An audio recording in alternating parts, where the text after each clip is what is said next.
Bem-vindos ao Beijo Barbário. Hoje eu vou falar com vocês sobre Água Doce, de Akaweke Emezi.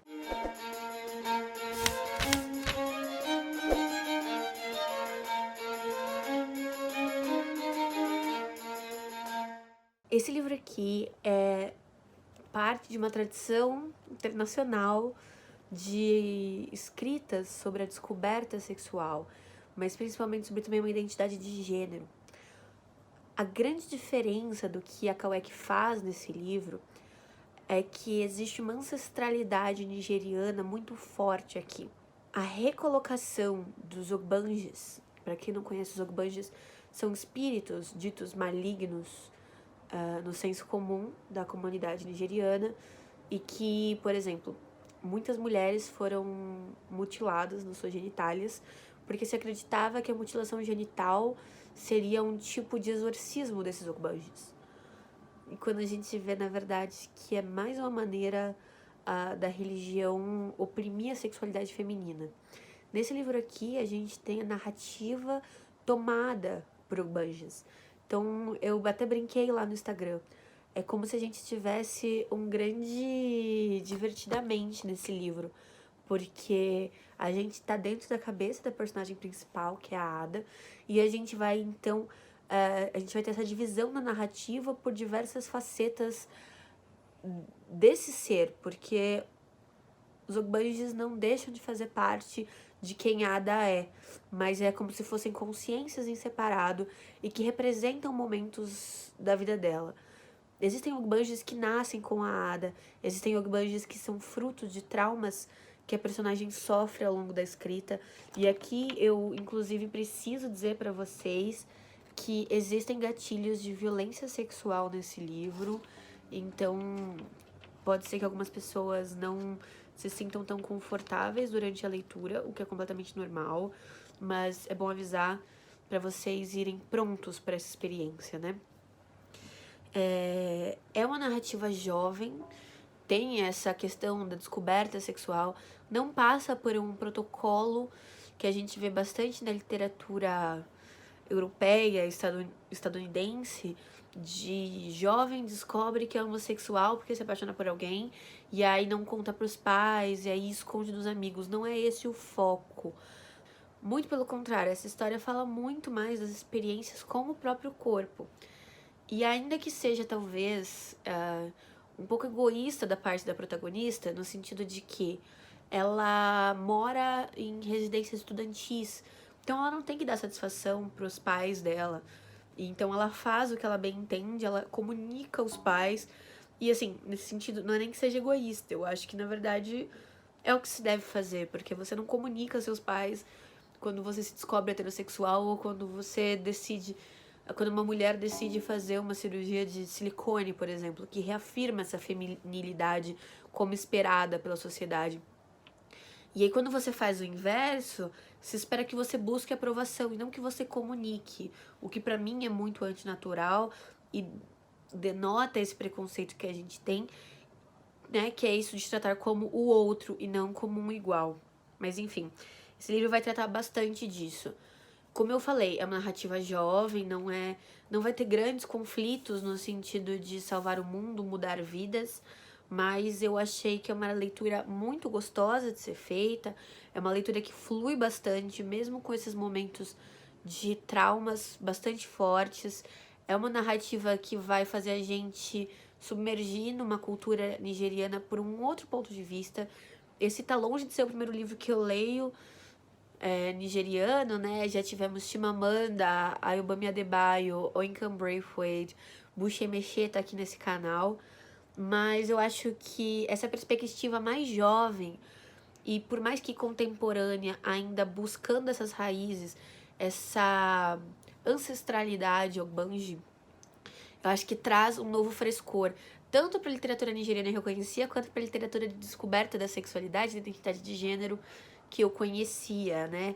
Me fez morder a língua, digamos assim. Esse livro aqui tem uma tradução da Carolina Faquin, que é a mesma tradutora de Minha Irmã Serial Killer. Eu tive o prazer de conhecê-la num evento. Ela é uma pessoa simpaticíssima e ela faz uma nota de tradução aqui no início, que eu acho muito importante, porque a Kaweki Emezi é trans não binária. Eu evitei usar o gênero nessa resenha. Não sei se foi perceptível, não sei se eu falhei, espero não ter falhado. Mas aí ela faz um disclaimer, assim, falando, ó, no inglês a gente tem o gênero neutro, o they, them, que hoje em dia já é utilizado para pessoas, né, que não era antigamente. E no português nem sempre é possível usar a norma formal retirando o gênero, como eu tentei fazer nesse vídeo. Em alguns momentos precisaria usar o que a gente está tentando trazer, né, muito aqui pela internet, de uma opção que seria o uso da letra E. Sei que muita gente está acostumada com o uso do arroba ou com o uso do X, mas esse tipo de linguagem já foi descartada há um tempo, porque elas não possibilitam a reprodução verbal, então elas também excluem pessoas que têm algum tipo de deficiência auditiva, né? Porque se você coloca isso, descreve no computador e os leitores chegam nisso, vai chegar em leitores, né? Não funciona. Então você usa o E e o IE em alguns casos, quando o E já denota masculino, mas eu não vou entrar nesse mérito aqui, e nem a Carolina entra na outra tradução. Mas eu achei interessante a preocupação dela, e me mostra, mais uma vez, assim, eu já tinha gostado muito do trabalho dela no Minha Irmã Serial Killer, gostei dela como intérprete da Oinkan nesse evento em que eu fui, e não podia deixar de falar dela mais uma vez, porque eu percebo aqui, além de uma qualidade no trabalho, uma digamos assim, uma decência, né? Uma ética no exercício da profissão, quando ela fala disso dessa forma, que mostra a importância que ela dá a isso. Gostaria de ver isso mais vezes em livros, eu adoro notas de tradutores, acho que eles trazem sempre uma perspectiva muito bacana pra gente. Queria ler até um trechinho aqui que eu marquei, que eu acho que pode, né, exemplificar o que eu disse. A Kaweki Emezi faz sempre questão de dizer que habita espaços liminares, nem uma ponta nem a outra. É uma pessoa que se encontra tão no meio que não é nenhuma, é nós, como se vê pelo grande número de capítulos narrados na primeira pessoa do plural. Água Doce é, afinal de contas, baseado nas realidades de Akaweki. Com algumas pitadas de ficção, ou não, Akaweki é Ogbanji, e a leitura do livro logo vai te familiarizar com essas entidades, esses espíritos, seres plurais, e se refere a si no pronome designado como neutro no inglês, they, ou no plural nós, um nós sem gênero. E é com isso que lidei como tradutora.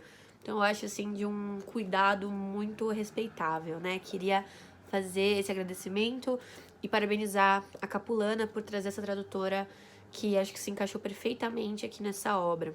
Uma coisa bem interessante é que ao final do livro, a Kaweki agradece a Chimamanda e o Bainyavanga Wainaina, que são dois autores que já foram lidos aqui. O Bainyavanga, inclusive, também é publicado pela Capulana aqui no Brasil.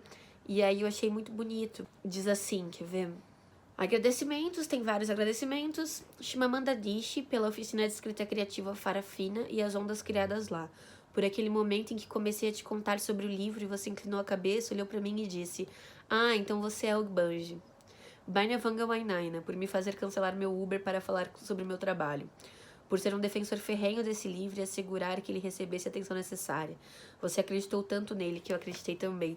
Eu achei muito gostoso ver esse entrelaçamento de autores que eu já li e que, de certa forma, trazem esse questionamento, né, dos espaços. Quando a Kaweki questiona se Ogbanji é maligno e deve ser usurpado de um corpo, ou se é uma natureza incompreendida, também existe o questionamento de se aquelas mulheres deveriam ter as suas sexualidades tolhidas, ainda que indiretamente.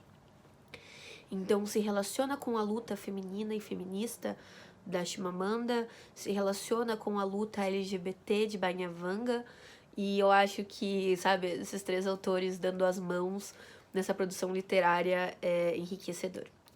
É isso, espero que vocês tenham gostado desse vídeo. Se gostaram, se inscrevam no canal, clique na bolinha com o meu rosto que vai aparecer aqui. Também vou deixar pra vocês a playlist Lendo África, que tem aqui no canal. A maior parte da literatura de lá é nigeriana, mas tem alguns outros, como o queniano Bainyavanga, que dão o ar da graça por lá. Deem uma olhadinha. Um beijo e até a próxima.